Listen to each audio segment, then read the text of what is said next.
सभी बच्चे ध्यान दें। आज हम पढ़ेंगे आवेश वाहकों की गतिशीलता। यहाँ पर सबसे पहले आपको ये समझना है कि आवेश वाहक क्या होते हैं। जैसे धातु में विद्युत का प्रवाह मुक्त इलेक्ट्रॉनों द्वारा होता है, तो यहाँ मुक्त इलेक्ट्रॉन आवेश वाहक हो जाते हैं।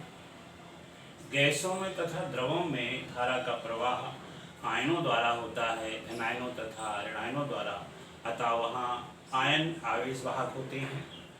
अर्धचालकों में दो प्रकार के वाहक होते हैं। एक वाहक होते हैं मुक्त इलेक्ट्रॉन और दूसरे वाहक होते हैं कोटर या होल। तो इस तरह से किसी सेमीकंडक्टर में दो प्रकार के आवेश वाहक होते हैं। पहला कौन सा? होल, और दूसरा फ्री इलेक्ट्रॉन। तो सेमीकंडक्टरों में धारा का प्रवाह इन दोनों प्रकार के आवेश वाहकों की गतिशीलता के कारण होता है। आज हम उसी के बारे में अध्ययन करेंगे कि गतिशीलता वास्तव में क्या होती है। तो इसको समझने के लिए हमें इस चित्र पर पहले ध्यान देना होगा। यहाँ पर एक ये कंडक्टिंग रॉड है जिसके अंदर धारा का प्रवाह हो रहा है।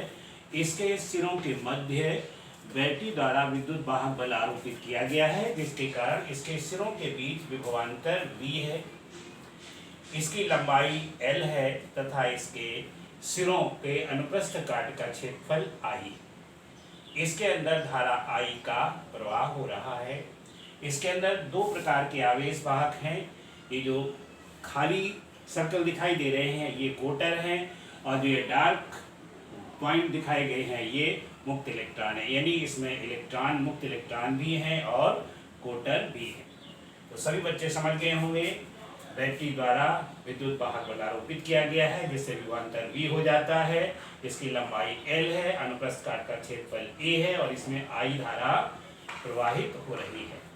अब इसकी मोबाइलिटी और कंडक्टिविटी में क्या संबंध है वो हम यहाँ पर पढ़ेंगे। तो सबसे पहले हम आवेश वाहकों की गतिशीलता क्या होती है उसकी परिभाषा समझ लीजिए। हिंदी में परिभाषा, किसी आवेश वाहक की गतिशीलता वह अपवाह वेग है जो उसके द्वारा एकांक वैद्युत क्षेत्र में प्राप्त किया जाता है।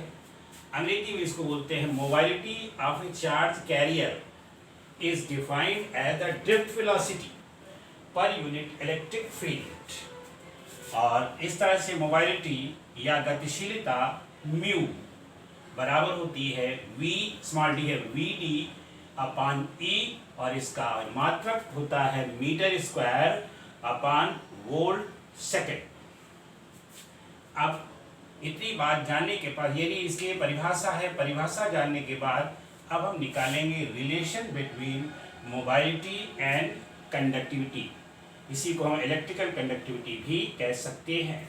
तो सबसे पहले ध्यान दीजिए, सभी बच्चे ध्यान दें बेटा। यहाँ पर इलेक्ट्रिक फील्ड,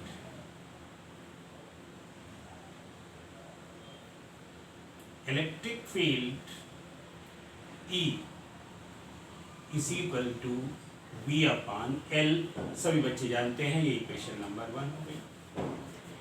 और करंट I, ये करंट I दो तरह के वाहकों से बनती है। एक करंट हो जाएगी IE यानी current by electron plus IH current by holes, यानी इलेक्ट्रॉन और होल्स की करंट को मिलाकर पूरी करंट बनती है।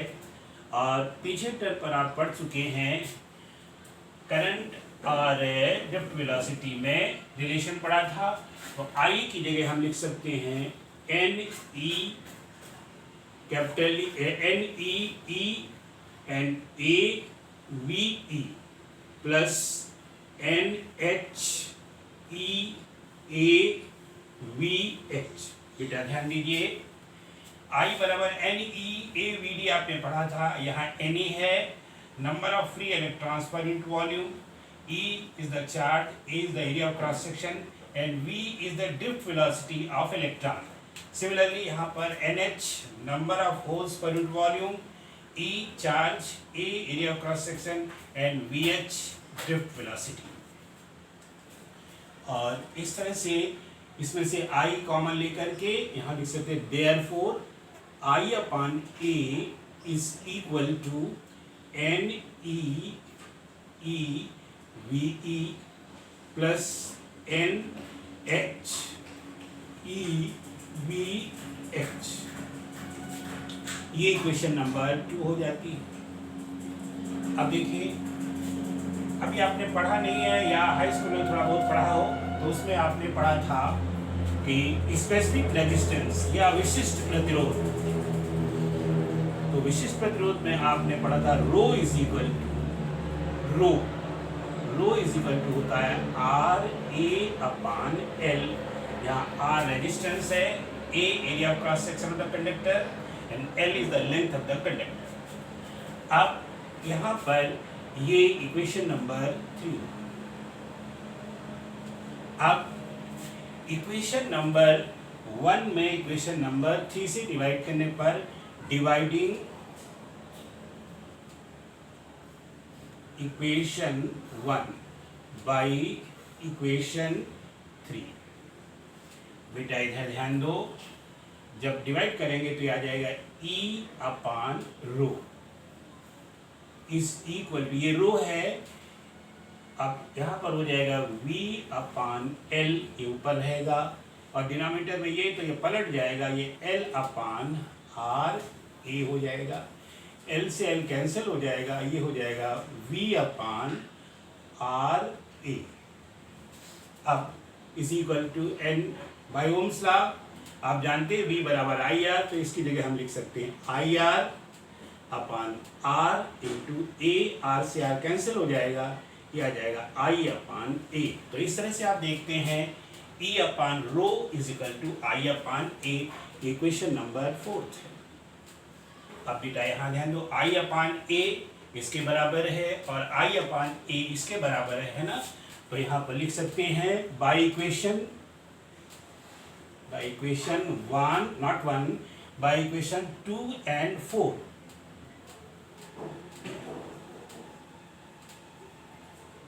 दो और 4 से क्या हो जाएगा, E upon rho is equal to N E E V E plus N H E V H। यहाँ E से E को इधर लाकर डिवाइड कर दो और 1 upon rho is equal to N E E V E upon E plus N H E V H upon E। ये equation में मिलती। अब बेटा इधर ध्यान दो, V E upon E and VH upon E, these are the drift velocities of electron and holes। यहाँ ध्यान दीजिए, sorry not drift velocity, mobilities। VE upon E ये मोबाइलिटी इलेक्ट्रॉन की है और VH upon E ये मोबाइलिटी है hole की। यहाँ पर mobility mu is equal to VD upon E ये लिखा है, तो इसकी जगह हम म्यू लिख सकते हैं और इलेक्ट्रॉन के लिए म्यू ई तथा होल के लिए म्यू एच लिख देंगे।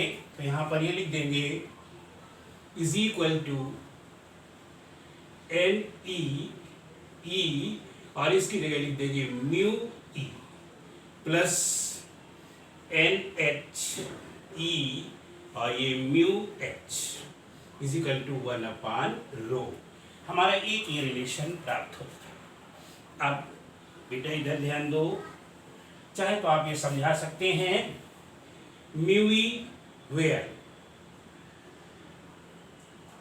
Mu E and mu H are the मोबाइलिटीज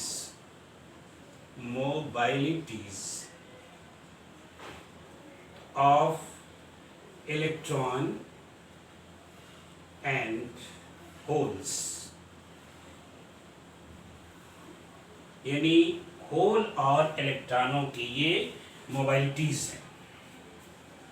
अब बेटा इधर ध्यान दीजिए, यहाँ पर नाउ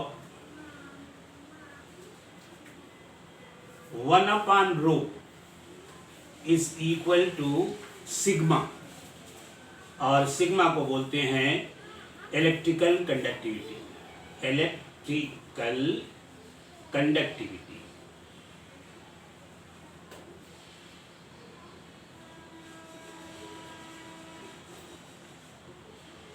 बेटा इधर ध्यान दो, इलेक्ट्रिकल कंडक्टिविटी अच्छी तरह से is the reciprocal of specific resistance या रेजिस्टिविटी। विशिष्ट प्रतिरोध के व्युत्क्रम को वैद्युत चालकता कहते हैं। हिंदी में विशिष्ट प्रतिरोध के व्युत्क्रम, ये उल्टा लिखा हुआ है, व्युत्क्रम को वैद्युत चालकता या इलेक्ट्रिकल कंडक्टिविटी कहते हैं। तो ये रिलेशन में मिल गया है ना। देयरफॉर 1/ρ की जगह सिग्मा लिख सकते हैं।